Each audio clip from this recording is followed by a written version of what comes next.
Greetings everyone, my name is Zetterville, and welcome back to my Let's Play of Make a Good Mega Man Level Contest 2, or Magmal 2 for short. During the last part, I completed the long level Sector Opsilon 6. It's all smooth sailing from here because none of the entry stages are as long as that one was. But before I go back to Tier 9, I'd like to do 3 things first. First off, pay a visit to the costume shop in order to purchase a new costume. In this case, I'll be purchasing the Cutman costume for 300 bolts. It's a deliberately badly done sprite work. In fact, I believe this is a reference to the sprite work of the infamous Mega Man 2 ROM hack Cutman's Bad Scissors Day, which somehow became rather meme-worthy or something. One reason was due to the bad sprite work. Though it seems that everything else is the same, only difference is Cutman himself. The second thing I wanted to show here is an edition with version 1.4. That is the Costume Lord, aka a modified version of the Lightning Lord. He'll give us hints as to the new costumes that we can unlock that we don't have yet. Like for example, we can unlock 2 costumes once the One-Eyed Guardian in the 10th tier is defeated. So we can keep asking him for various hints. Here's another set of hints that we can unlock once we get 170 Noble Nickels, and turn them into Nightman.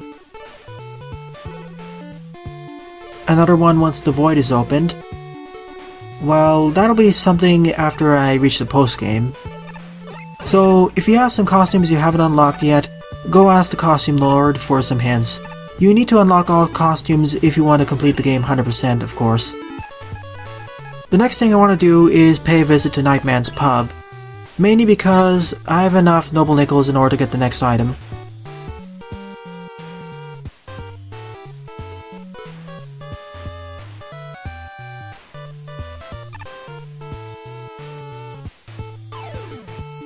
And for turning in 120 Noble Nickels, we get the level mapper. If we hold the previous plus next weapon buttons, we can view the rooms in all of the levels, or effectively a minimap. And that'll also allow us to see where all the energy elements and Noble Nickels are located. This is super helpful for really big stages, like for example the previous level, Sector Opsilon 6. This will also be super helpful for future stages where Noble Nickels are a little bit more hidden. I already know of one stage in Tier 10 that'll be really helpful for it.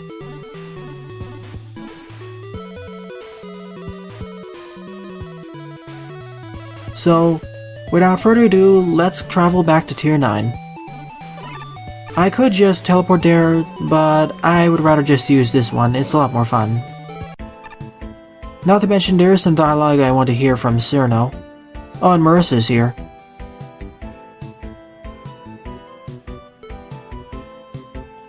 And this, of course, is also a reference to Mega Mari, where Marissa stole some goods.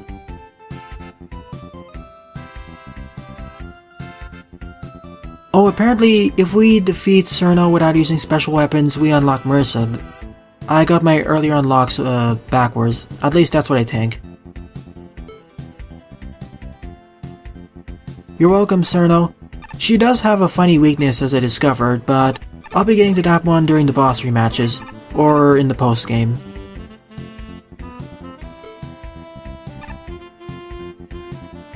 Alright then. So, next up in 14th place is Truffle Man by Long _ with a score of 39.0. More stable scores, although it seemed that Angel and Guri didn't like it as much as the others. Jupi and Ace really liked this stage. 1 energy element and 3 Noble Nickels, let's do this. Lozar. I guess that's a reference to the ready symbol at the beginning of Cutman's Bad Scissor Day at the beginning of all the stages. Well, I didn't expect to see a Noble Nickel here. This stage I'd never seen footage of before, so this is a blind playthrough. Okay, so we had mushroom mets that throw bombs at us. Or are they truffle mets? Now we have those bouncing mushrooms that fire bombs once they're destroyed.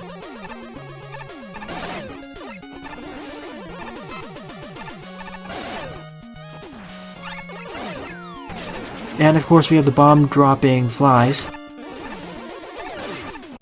When I thought of Truffle Man, I knew there was going to be mushrooms of various kinds, but I didn't expect explosives. I expected spores. Well, I guess they're explosive spores.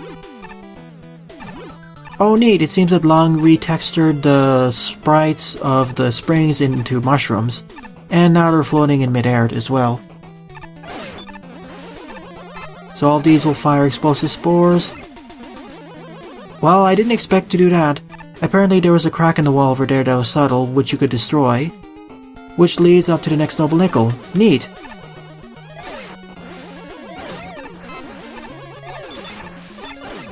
Hopefully there's a Truffle Man encounter at the end of this stage, though because this is tier 9, I highly expect it to be. And we also have truffle spines as well, or mushroom spines.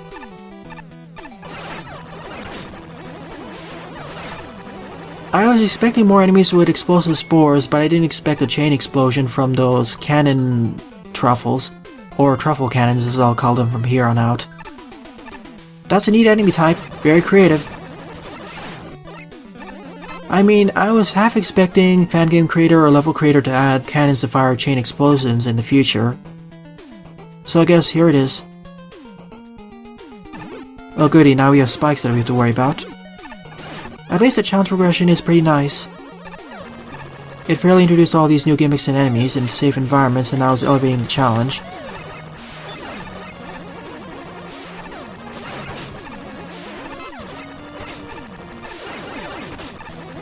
I really need to get used to jumping over that. At the very least it aims at your last position, and you can jump over it because it fires in a straight line. It doesn't guide onto you. Okay then, so we have a mini-boss. Truffle King? I guess it's Truffle King, who has a Gaia effect when he hits the floor. He does have some invulnerability frames though.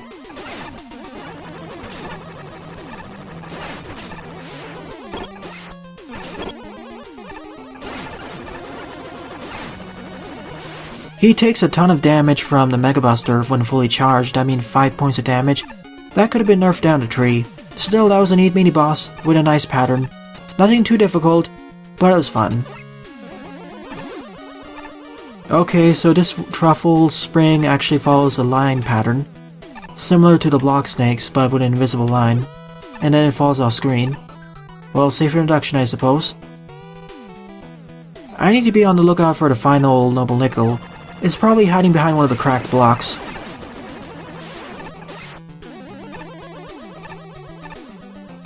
Just want to be fully sure that it isn't hidden or something.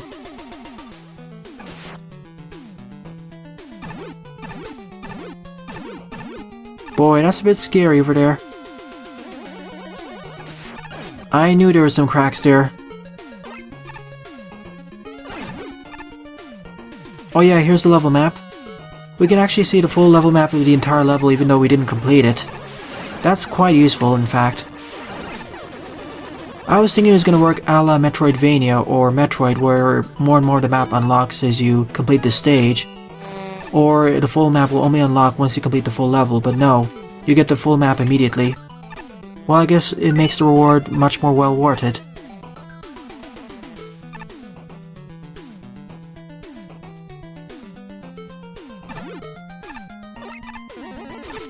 Overall, the stage design is relatively straightforward. It would fit really well as a classic Mega Man level, that's for sure.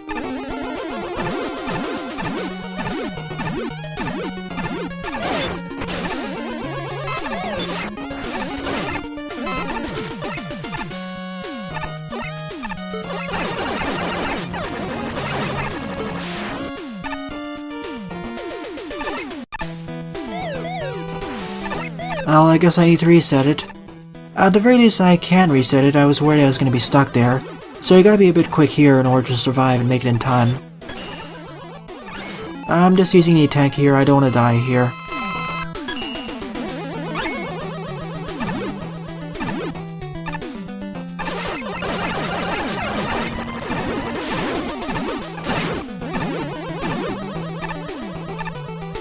That was a bit of a close one over there. I didn't expect it to go down right over there. I expected it to go around this. Let's see, this has about 22 or 25 screens, probably about 20-ish, so it fit very well in terms of length as a classic Mega Man stage. It definitely feels authentic, although the music is a little bit on the boring side. And lo and behold, here's the eponymous Truffle Man. Fires 3 shots at once, then summons all these mines. Okay, they do not detonate upon impact, they'll detonate after the sound effect happens.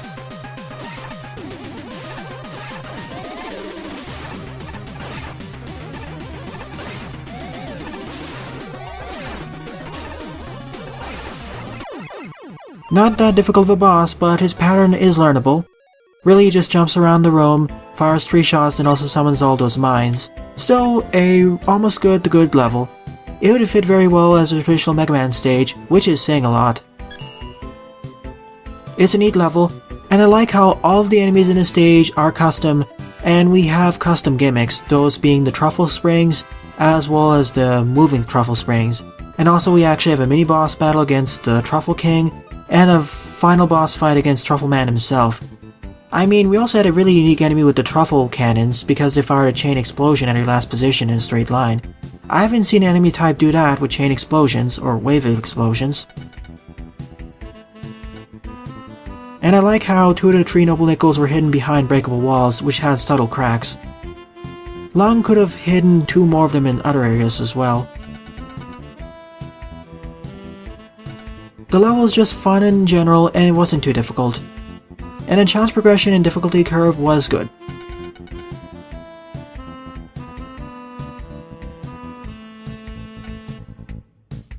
That segment wasn't that bad actually, you just need to get used to it. It's like some of those segments in the classic Mega Man games, which at first you find frustrating or rather difficult, but after you do it 2 more times or at least once more, it becomes a lot more manageable. Wow, that's rather impressive, Jupi. Yeah, I would say it fit in a fan game or a Mega Man Classic one. Very well executed, it would fit very well as a classic Mega Man Roadmaster. This definitely fits under Tier 9, by far.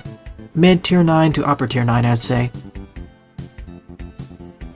And yeah, I would like the stage to last for at least 5 to 10 screens longer. I would love to see the stage be taken further.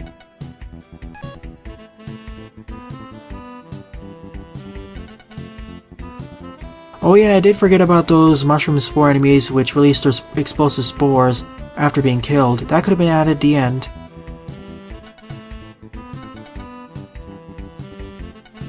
Oh, each bullet actually homes in individually. Neat.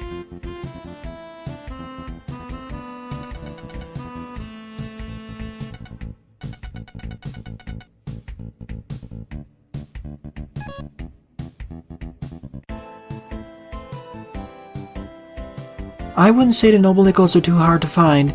After all, the subtle cracks are there in the wall. The level creator could have introduced the subtle cracks in the wall tiles earlier and forced players to go through them to hint at future things, but I was able to get by them pretty well. Although I accidentally discovered the second Noble Nickel by accident by shooting my charge shot. If I didn't do it, I would probably miss it. Yep, I have the same feeling, Ace.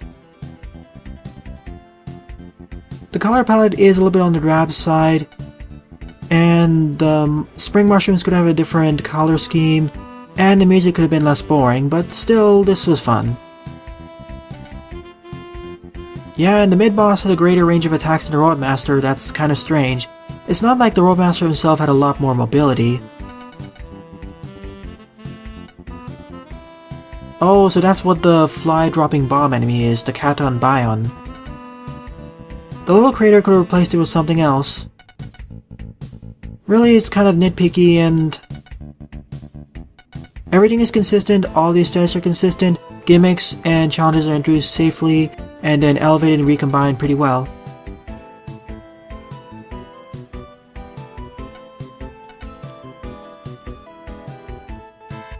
To be fair, because there were sound effects indicating when they would explode and we already heard some of those sound effects before, it wasn't that bad. Maybe replace them with spores or something.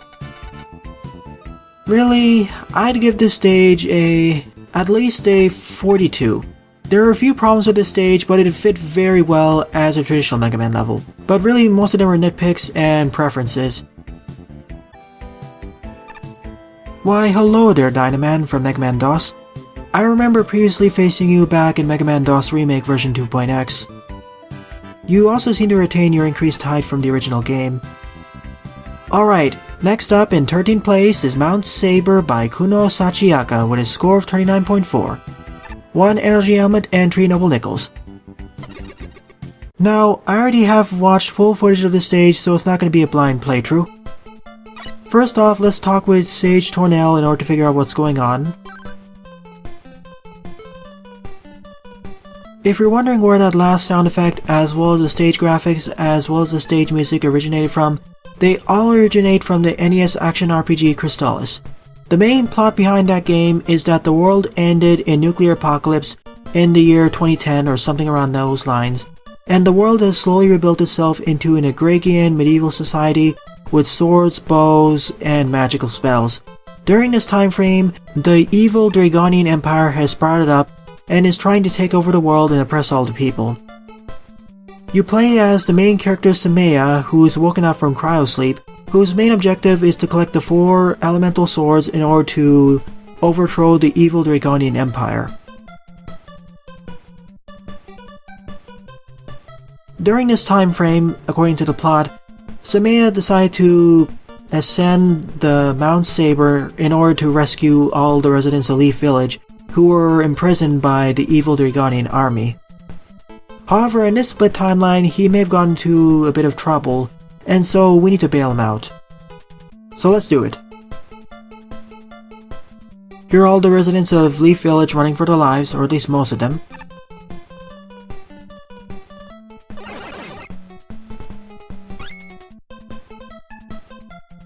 Here are the first enemy types, the Dragonian Rushers, or as I'll call them from here on out, Rushers. They are destroyed in 3 hits, so just use charge shots. Next up are the Dragonian Soldiers, who take 6 points of damage, so they're a bit more difficult to take care of. We also have the Archers, which take 4 points of damage, but their bows they aim at their last position, so you gotta be a bit careful there. Another neat thing about this stage is that the original game was taken from a top-down perspective, but here we're going through the stage from a sideways perspective like in Mega Man. So that changes things up a bit.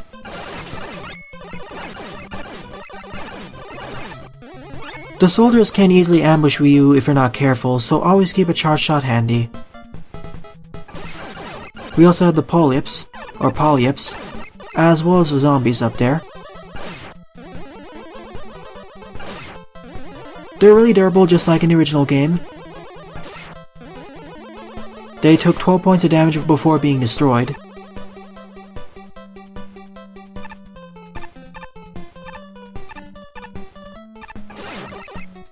You can easily see where they pop up from, but you gotta be a bit careful so you don't accidentally be killed by them. Just like in the original title, they are super durable.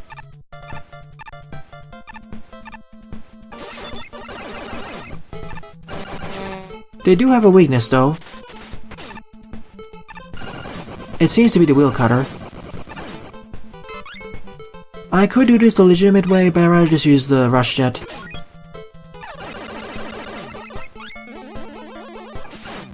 And that big coin over there was, originally it was the gold piece, but here it acts like the credits or bolts. And there's our first of 3 noble nickels. And there's me dying because I forgot how these ice blocks work.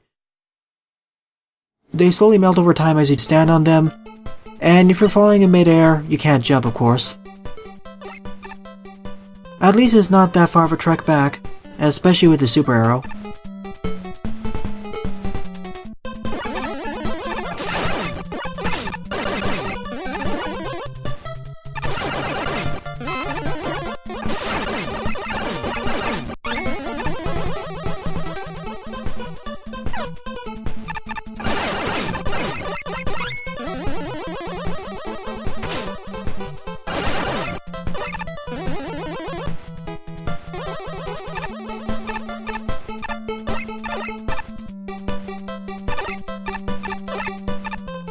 And I'm just gonna circumvent this entire segment just to make it a bit easier.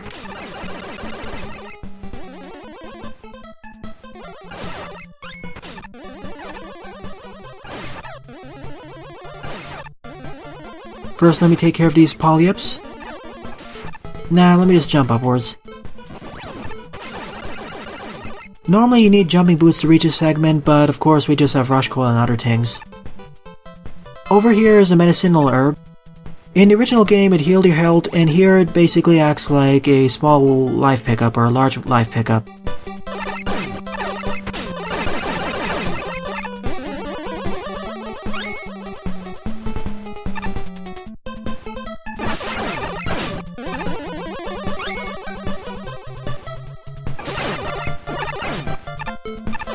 That's Noble Nickel number 2. All of the Noble Nickels in this stage are really easy to get. So now we're in the cave segment. The thing to the right of me is called the Fruit of Power. In the original game, using it restores some of your magic points. Here it effectively acts like a large weapon pickup. And because we're in the cave, we have a new set of enemies. We have the slimes over here as well as those bats. And we have the serpents. In the original game, they could turn you into stone. Here, they just deal several points of damage.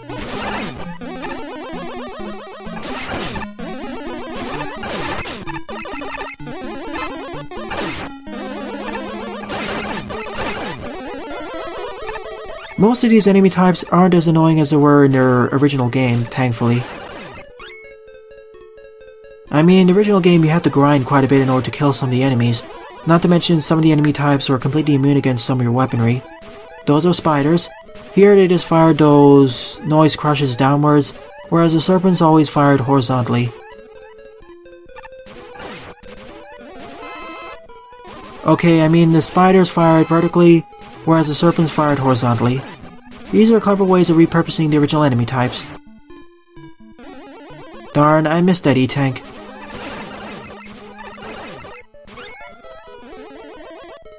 But I'm really liking how Kunosachiaka repurposed all the graphics and enemies to fit in a Mega Man style environment. It's really well done.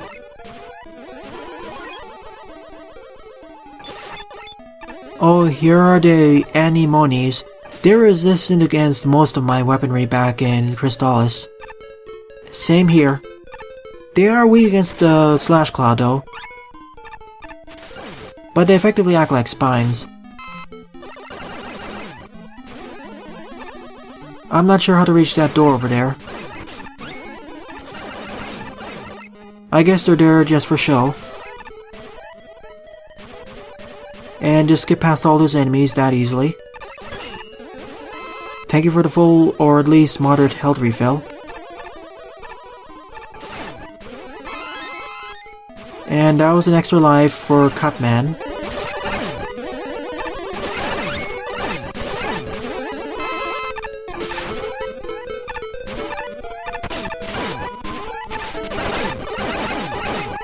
To be fair, a lot of these enemies were a lot more dangerous, mainly because your base weapon was a sword.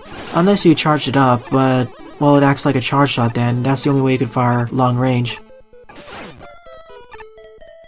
Now we just need to jump on his golem, and it'll fire us upwards. Through all of these ice blocks where you originally need to use a charged up fire sword.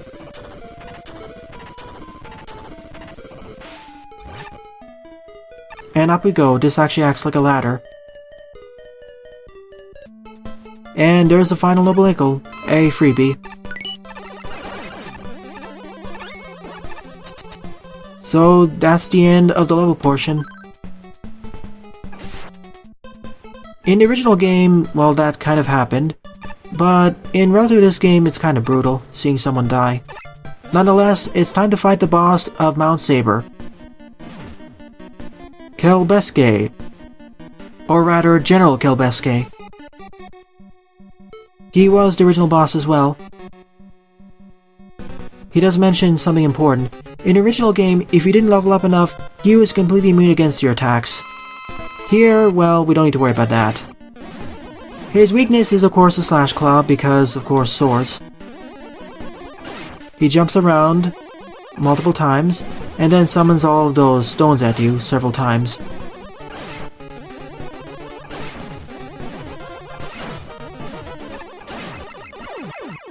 And of course, once you defeat him, he drops this key for unlocking the jail cell, but teleports away so we can face him later on. But that's it. That's Mount Sabre. In fact, we now have the world map team.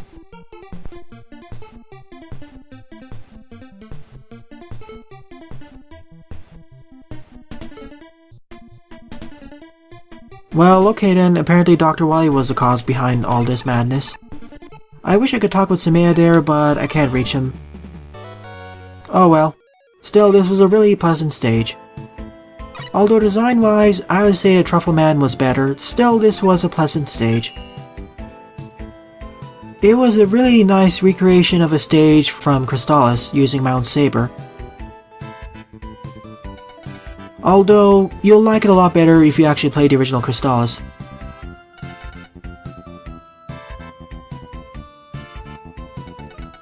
Oh, apparently the zombies just start right in front of you, or stop right in front of you.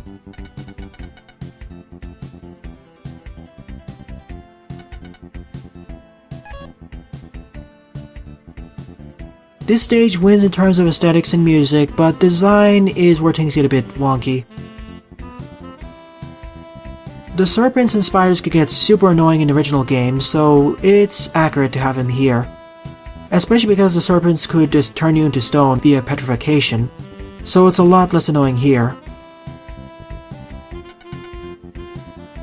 The boss could have been a bit better, sure, but it was a bit accurate. At the very least, we didn't need to level up or use a specific sword. And that's another unique thing. I liked how it used the top-down graphics and put it in a side-scrolling environment and used the enemies in creative fashions, or reused them.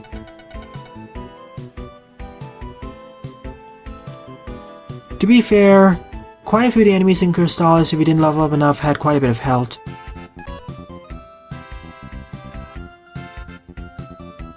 Enemies having quite a bit of health here could be a bit problematic with the Dragonian soldiers with 6 points of health, especially because they rush right towards you. They're effectively elite versions of the rushers.